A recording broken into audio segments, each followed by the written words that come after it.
বিসমিল্লাহির রহমানির রাহিম। জাহান্নাম ৭টি। আল্লাহ তাআলা কাফির মুশরিক মুরতাদ ও মুনাফিকদের জন্য স্থায়ীভাবে এবং গুনাহগারদের জন্য সাময়িকভাবে শাস্তির উদ্দেশ্যে এগুলো তৈরি করে রেখেছেন। ইহা কাফের মুশরিক মুরতাদ এবং মুনাফিকদের জন্য চিরস্থায়ী বসবাসের জায়গা, আর গুনাহগারদের জন্য সাময়িক শাস্তির ব্যবস্থা। নির্দিষ্ট শাস্তি ভোগ করার পর অথবা নবী, অলি, শহীদ, গাউস, কুতুব প্রমুখ নেককারগণের সুপারিশে কিছু শাস্তি ভোগের পর গুনাহগাররা মুক্তি পেয়ে জান্নাতে যাবে। জাহান্নামের পরিধি ও প্রকৃতি এবং তার আয়তন ও গভীরতা। ১. জাহান্নাম ওয়াল বেষ্টিত আগুনের গৃহ। এ প্রসঙ্গে হযরত আবু সাঈদ খুদরী রাদিয়াল্লাহু আনহু রেওয়াত করেন, জাহান্নাম চারদিকে দেওয়াল দ্বারা বেষ্টিত জায়গা। প্রত্যেক দেওয়ালের দূরত্ব হবে এত মোটা যে তা অতিক্রম করতেই ৪০ বৎসর লাগবে। দেওয়াল এত মোট হওয়ার কারণ হল তা যেন আগুনের উত্তাপে ফেটে না যায়। দেওয়াল যদি এত মোটা হয় তাহলে ভিতরের জায়গা যে কত বড় হতে পারে তা আল্লাহ এবং তাঁর রাসূলই ভালো জানেন। কেন না রাসূলে করিম সাল্লাল্লাহু আলাইহি ওয়াসাল্লাম নিজ চোখে তা দেখে এসেছেন। সুতরাং তাঁর চাক্ষুষ বর্ণনা। ২. জাহান্নামের আগুনের ভয়াবহতা। হযরত আবু হুরায়রা রাদিয়াল্লাহু আনহু হতে বর্ণিত, তিনি নবী করিম সাল্লাল্লাহু আলাইহি ওয়াসাল্লাম থেকে বর্ণনা করেছেন, জাহান্নামের আগুনকে ৩ বার উত্তপ্ত করা হয়েছে। প্রথমে ১০০০ বছর উত্তপ্ত করার পর তার রং হয়েছে লাল বর্ণের। তারপর আরও ১০০০ বছর উত্তপ্ত করার পর তার রং হয়েছে সাদা বর্ণের। তারপর পুনরায় আরও ১০০০ বছর উত্তপ্ত করার পর তার রং হয়েছে একদম কালো অন্ধকারময়। আল্লাহ সর্বজ্ঞ জ্ঞাত। ৩. দুনিয়ার আগুন জাহান্নামের আগুনের ৭০ ভাগের ১ ভাগ। হযরত আবু হুরায়রা রাদিয়াল্লাহু আনহু হতে বর্ণিত, নবী করিম সাল্লাল্লাহু আলাইহি ওয়াসাল্লাম ইরশাদ করেছেন, তোমাদের দুনিয়ার এই আগুন জাহান্নামের আগুনের ৭০ ভাগের ১ ভাগ মাত্র। আরজ করা হল, ইহাই কি যথেষ্ট? হুজুর সাল্লাল্লাহু আলাইহি ওয়াসাল্লাম তাকিদের সাথে জোর দিয়ে ইরশাদ করলেন, দুনিয়ার সর্বপ্রকার আগুনের সমষ্টির উপরে জাহান্নামের আগুন ৬৯ গুণ বেশি উত্তপ্ত ও প্রাধান্য বিস্তারকারী। দোজখের আগুনের ৭০টি উত্তাপের মধ্যে প্রত্যেকটি উত্তাপের পরিমাণ হবে দুনিয়ার সর্বপ্রকার আগুনের সমান।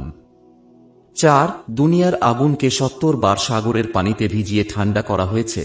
হযরত ইবনে আব্বাস রাদিয়াল্লাহু আনহু কে দুনিয়ার আগুনের সৃষ্টি ও তার উত্তাপ সম্পর্কে প্রশ্ন করা হয়েছিল। তিনি বললেন, জাহান্নামের আগুন থেকেই দুনিয়ার আগুন সৃষ্টি করা হয়েছে, তবে তা পানি দিয়ে ৭০ বার ধুয়ে ঠান্ডা করা হয়েছে। তা না হলে দুনিয়ার আগুনের কাছে কেউই যেতে পারত না, কেন না ইহা জাহান্নাম থেকে সৃষ্ট। ৫. জাহান্নামের গভীরতা। হযরত আবু হুরায়রা রাদিয়াল্লাহু আনহু হতে বর্ণিত, তিনি বলেন, আমরা সাহাবীগণ হুজুরের সাথে ছিলাম। এমন সময় তিনি একটি ভারী বস্তু পতনের বিকট শব্দ শুনতে পেলেন। অতঃপর হুজুর সাল্লাল্লাহু আলাইহি ওয়াসাল্লাম ইরশাদ করলেন, তোমরা কি বুঝতে পেরেছ এই শব্দটি কিসের?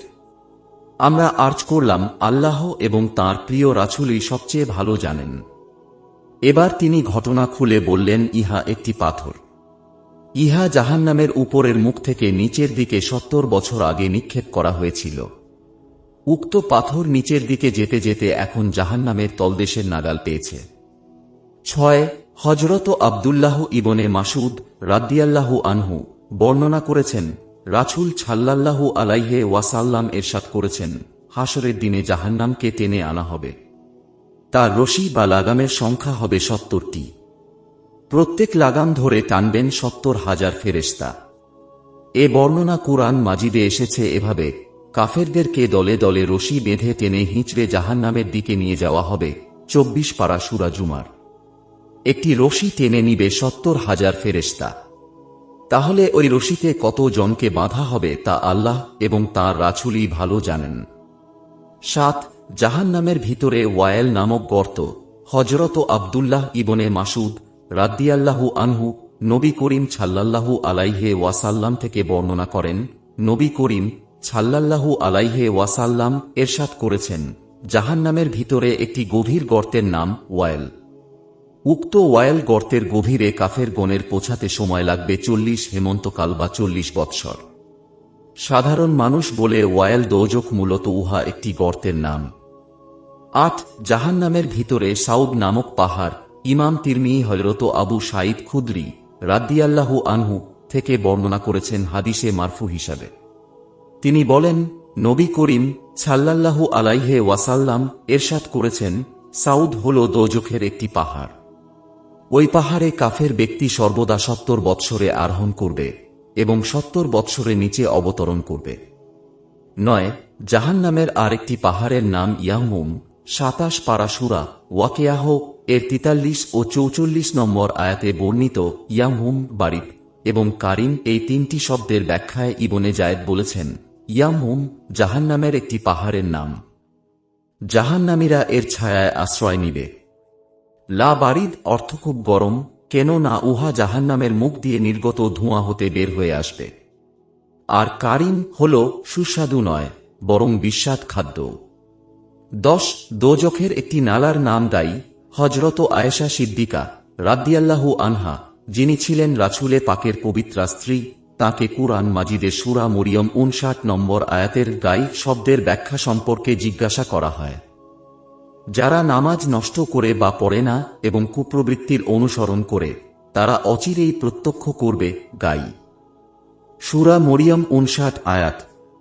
উক্ত আয়াতের মধ্যে গায়ী শব্দের ব্যাখ্যায় হযরত আয়েশা রাদিয়াল্লাহু আনহু বলেন, গায়ী হল জাহান্নামের একটি নালার নাম। বেনামাজি ও প্রবৃত্তি পূজারীরা ওই নালার মলমূত্র যুক্ত পচা পানি পান করবে। 11 জাহান্নামের একটি কয়েদখানা বা গার্ডের নাম হবে ফালাক। সূরা ফালাক এ বর্ণিত ফালাক শব্দটির ব্যাখ্যা সম্পর্কে বিভিন্ন মতামত পাওয়া যায়। হযরত ইবনে আব্বাস রাদিয়াল্লাহু আনহু এর মতে ফালাক হল জাহান্নামের ভিতরে একটি গার্ড বা কয়েদখানা। কাব রাদিয়াল্লাহু আনহু বলেন, ফালাক হল জাহান্নামের একটি ভীষণ গরম ঘর। যখন তার দরজা খোলা হবে তখন সমস্ত দোজখবাসী তার ভীষণ গরম অনুভব করে চিৎকার করে উঠবে। 13 নেশাখোর ও অহংকারী ব্যক্তিদেরকে বাউলিচ নামক কয়েদখানায় জাহান্নামীদের গলিত পদার্থ পান করানো হবে। আমর ইবনে শুয়াইব তাঁর পিতা ও দাদার মাধ্যমে নবী করিম সাল্লাল্লাহু আলাইহি ওয়াসাল্লাম থেকে বর্ণনা করেছেন, হুজুর সাল্লাল্লাহু আলাইহি ওয়াসাল্লাম এরশাদ করেছেন, অহংকারী ব্যক্তিদেরকে হাসরে উঠানো হবে ক্ষুদ্রাকারে মানুষের সুরতে। অপমান তাদেরকে চতুর্দিক থেকে ঘিরে ধরবে। তাদেরকে জাহান্নামের বাউলিচ নামক একটি কয়েদখানায় টেনে হেঁচড়ে নিয়ে যাওয়া হবে। কঠিন আগুন তাদের উপর চাপিয়ে দেয়া হবে। তাদেরকে তিনাতুল খাবাল নামক জাহান্নামীদের রক্তপুঁজ মিশ্রিত শরবত পান করানো হবে। বুখারী শরীফে নেশাখোরদের জন্য এই শাস্তির কথা উল্লেখ আছে। উল্লেখ্য, জাহান্নামীদের শরীর থেকে যেসব রস বের হবে তাকে তিনাতুল খাবাল বলা হয়। 12 রিয়াকারকারী ও অন্যান্য রিয়াকারদের জন্য জাহান্নামের জুব্বুল হোজন গর্ত নির্ধারিত। হযরত আলী ইবনে আবু তালেব রাদিয়াল্লাহু আনহু থেকে রাসূল সাল্লাল্লাহু আলাইহি ওয়াসাল্লামের হাদিস বর্ণিত। নবী করিম সাল্লাল্লাহু আলাইহি ওয়াসাল্লাম এরশাদ করেছেন, তোমরা আল্লাহর কাছে জুব্বুল হোজন থেকে পানাহ চাও। আরজ করা হল, জুব্বুল হোজন কি? হুজুর সাল্লাল্লাহু আলাইহি ওয়াসাল্লাম এরশাদ করলেন, ইহা জাহান্নামের মধ্যে একটি প্রশস্ত বিরান ময়দানের নাম। জাহান্নাম প্রতিদিন জুব্বুল হোজন থেকে আল্লাহর কাছে 70 বার পানাহ চায়। অন্য বর্ণনায় 400 বারের উল্লেখ আছে। জুব্বুল হোজন রিয়াকারকারীদের জন্য তৈরি করা হয়েছে। অন্য এক রেওয়াতে আছে, লোক দেখানো আমলকারীদের জন্য জুব্বুল হোজন তৈরি করা হয়েছে। তাই কিয়াত ও ইবাদত শুধু আল্লাহর সন্তুষ্টির জন্য হওয়া চাই। 13 মন্দ ওলামাদের জন্য জাহান্নামের মধ্যে আরহা নামক স্থান নির্ধারিত। হযরত আবু হুরায়রা রাদিয়াল্লাহু আনহু বলেছেন, জাহান্নামে আরহা নামক একটি নিকৃষ্ট স্থান আছে। মন্দ আলেমদেরকে উহা ঘেরাও করে রাখবে। দুনিয়াতে তাদের পরিচিত লোকেরা তাদের দিকে উঁকি মেরে দেখবে এবং জিজ্ঞেস করবে, কোন আমল আপনাদেরকে এ অবস্থায় নিয়ে এসেছে? আমরা তো আপনাদের নিকট থেকে অনেক কিছু শিখতাম। মন্দ ওলামাগণ জবাব দিবে, আমরা তোমাদেরকে আদেশ করতাম এক কাজের, কিন্তু করতাম তোমাদের বিপরীত কাজ। 14 গুনাহের পরিমাণে দোজখ শরীরের বিভিন্ন অংশ পুরাবে। হযরত সামুরা ইবনে জুনদুব রাদিয়াল্লাহু আনহু থেকে বর্ণিত, রাসূল পাক সাল্লাল্লাহু আলাইহি ওয়াসাল্লাম ইরশাদ করেছেন, দোজখ কারো পায়ের টাকলু বা গিরা পর্যন্ত আগুনে জ্বালাবে, কারো হাঁটু পর্যন্ত, কারো কোমর বা লুঙ্গি পরার স্থান পর্যন্ত এবং কারো গলা পর্যন্ত আগুনে জ্বালাবে। 15 জাহান্নামী কাফিরদের শরীর হবে বিশালাকার। হযরত আবু হুরায়রা রাদিয়াল্লাহু আনহু হতে বর্ণিত, তিনি বলেন, রাসূল সাল্লাল্লাহু আলাইহি ওয়াসাল্লাম ইরশাদ করেছেন, দোজখবাসী কাফেরদের দুই কাঁধের মধ্যবর্তী পরিধি হবে দ্রুতগামী অশ্বারোহী ব্যক্তির 3 দিনের রাস্তার সমান। 16 কাফিরদের শরীরের বিভিন্ন অংশের সাইজ হবে অদ্ভুত ধরনের এবং বিভিন্ন রকমের। হযরত আবু হুরায়রা রাদিয়াল্লাহু আনহু হতে বর্ণিত, নবী করিম সাল্লাল্লাহু আলাইহি ওয়াসাল্লাম ইরশাদ করেছেন, কিয়ামতের দিন কাফিরদের পাটির দাঁত হবে উহুদ পাহাড়ের মতো বড়, উরু হবে বাইদা নামক পাহাড় বা স্থানের ন্যায়, বসার জায়গা হবে রাব্বা নামক পল্লীর দূরত্বের সমান। 17 কাফিরদের জিহবা হবে 2 ফারছক লম্বা। হযরত আব্দুল্লাহ ইবনে ওমর রাদিয়াল্লাহু আনহু হতে বর্ণিত, নবী করিম সাল্লাল্লাহু আলাইহি ওয়াসাল্লাম ইরশাদ করেছেন, দোজখী কাফিরের জিহবা হবে 1 ফারছাক মতান্তরে 2 ফারছাক লম্বা। এর উপর দিয়ে লোকেরা চলাচল করবে। তাদের পায়জামা হবে আলকাতরার এবং আগুন তাদের মুখমণ্ডল জ্বালিয়ে দিবে। সূরা ইব্রাহিম 50 আয়াত।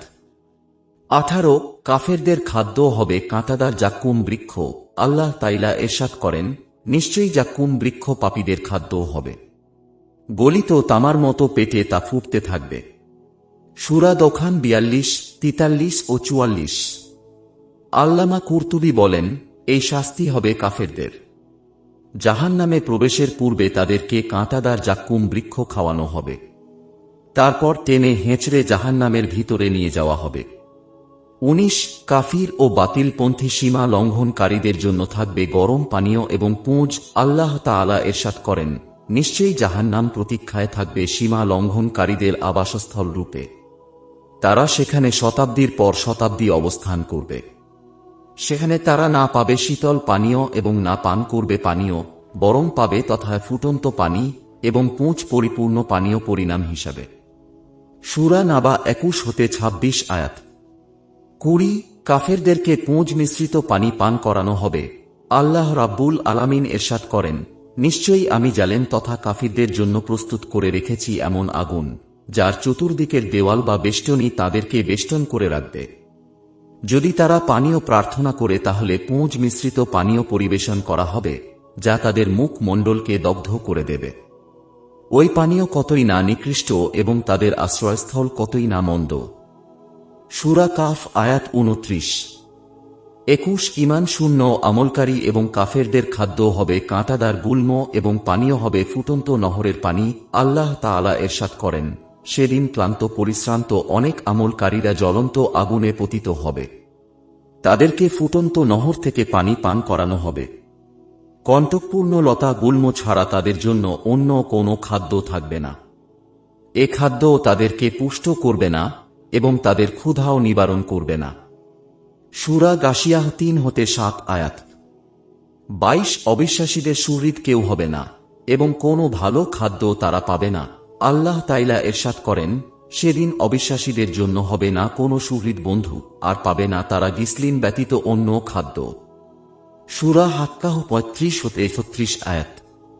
তারপর কাফিরগণ পুনরায় প্রার্থনা করবে, হে আমাদের পালনকর্তা, আমরা দুর্ভাগ্যের হাতে পরাভূত ছিলাম এবং আমরা ছিলাম বিভ্রান্ত জাতি। সূরা মুমিনুন 106 আয়াত। জবাবে আল্লাহ তাআলা বলবেন, তোমরা ধিক্কৃত অবস্থায় এখানেই পড়ে থাকো, আমার সাথে আর কোনো কথা বলো না।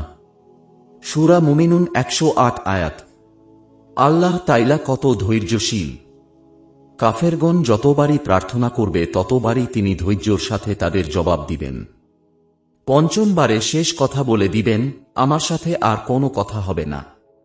23 জাহান্নামের ক্ষুধা। হযরত আনাস রাদিয়াল্লাহু আনহু হতে বর্ণিত, তিনি বলেন, নবী করিম সাল্লাল্লাহু আলাইহি ওয়াসাল্লাম ইরশাদ করেছেন, জাহান্নামে লোক নিক্ষেপ করে ভর্তি করা হতে থাকবে আর জাহান্নাম বলতে থাকবে আরো বেশি চাই। অতঃপর আল্লাহ রাব্বুল আলামিনের ইজ্জত জাহান্নামে কুদরতি কদম তৃপ্তি শক্তি রাখবেন। এতে জাহান্নামের একাংশ অন্য অংশের উপর লাফিয়ে পড়বে আর বলবে যথেষ্ট যথেষ্ট। জাহান্নামে লোক নিক্ষেপ করা হবে পর্যায়ক্রমে এবং দলে দলে। এতে জাহান্নামের ক্ষুধার আগুন দাউ দাউ করে জ্বলে উঠবে। সে ক্ষুধার জ্বালায় আরো চাই বলতে থাকবে।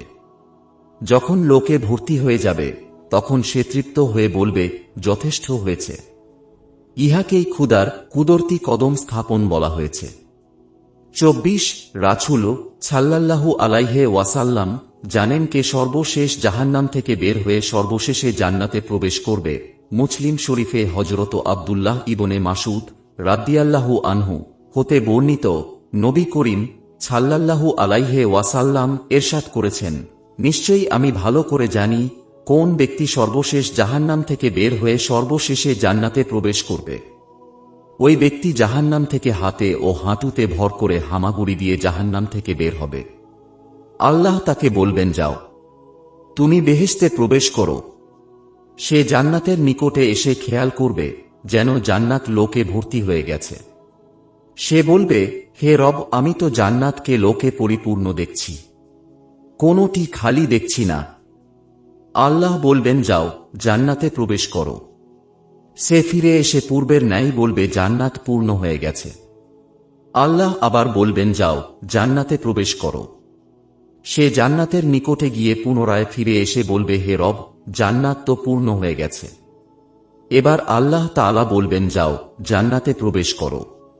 আমি তোমার জন্য 10টি দুনিয়ার সমান জায়গা জান্নাতে বরাদ্দ করে রেখেছি। ওই লোকটি তখন আশ্চর্য হয়ে বলবে, হে আমার রব, তুমি কি আমার সাথে ঠাট্টা করছ? তুমি কি আমার সাথে হাসি তামাশা করছ? তুমি তো জান্নাতের মহান মালিক। হযরত ইবনে মাসউদ বলেন, আমি দেখতে পেলাম নবী করিম সাল্লাল্লাহু আলাইহি ওয়াসাল্লাম এ পর্যন্ত বলেই হেসে ফেললেন। এমনকি তাঁর দু পাটির দন্ত মুবারক প্রকাশ হয়ে পড়ল, অর্থাৎ তিনি খোলা মনে তৃপ্তির হাসি হাসলেন। রাবী বলেন, ইহাই হবে জান্নাতীদের জন্য সবচেয়ে কম বরাদ্দকৃত জায়গা। 25 সর্বশেষ অন্য এক ব্যক্তি কিভাবে জান্নাতে প্রবেশ করবে। হযরত আব্দুল্লাহ ইবনে মাসউদ রাদিয়াল্লাহু আনহু থেকে বর্ণিত, নবী করিম সাল্লাল্লাহু আলাইহি ওয়াসাল্লাম ইরশাদ করেছেন, সর্বশেষ অন্য এক ব্যক্তি জান্নাতে প্রবেশ করবে। তার এমন অবস্থা হবে, একবার সামনে চলবে, আরেকবার আছাড় খেয়ে পড়বে। জাহান্নাম তার দিকে লেলিহান শিখা নিয়ে এগিয়ে আসবে। সে জাহান্নামের সীমানা পার হয়ে এসে তার দিকে তাকিয়ে বলবে, আল্লাহ তাআলা তোমার থেকে আমাকে নাজাত দিয়েছেন। আমাকে আল্লাহ এমন জিনিস দান করেছেন যা পূর্ববর্তী ও পরবর্তী কাউকে দান করেননি। তারপর তার সামনে জান্নাতের একটি গাছ তুলে ধরা হবে। গাছ দেখে ওই ব্যক্তির মনে লোভ আসবে। সে বলবে, হে আমার পালনকর্তা, তুমি আমাকে এই বৃক্ষের কাছে নিয়ে যাও, আমি তার ছায়ায় বিশ্রাম নেব এবং জান্নাতের পানি পান করব, এতটুকুই আমার জন্য যথেষ্ট। আল্লাহ বলবেন, হে আদম সন্তান, আমি তোমাকে এ সুযোগ দিলে তুমি আরো চাইবে। লোকটি শপথ করে বলবে, না, আর কিছু চাইব না। আল্লাহ তাআলা তার অধৈর্য ভাব ও ব্যাকুলতা দেখে তার অনুরোধ কবুল করে জান্নাতের বৃক্ষের কাছে তাকে নিয়ে যাবেন। গাছের ছায়ায় সে বিশ্রাম নিবে এবং জান্নাতি পানি পান করবে। তারপর আরও একটি উত্তম বৃক্ষ তার সামনে তুলে ধরা হবে।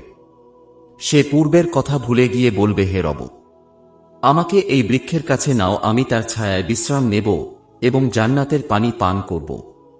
আমি তৃতীয়বার আর কিছু চাইব না।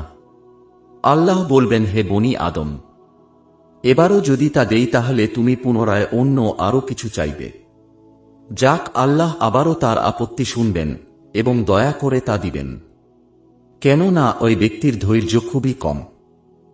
যখন তাকে উক্ত বৃক্ষের কাছে নিয়ে যাওয়া হবে তখন সে এর চেয়েও উত্তম আরেকটি বৃক্ষ দেখতে পাবে একেবারে জান্নাতের গেইটে।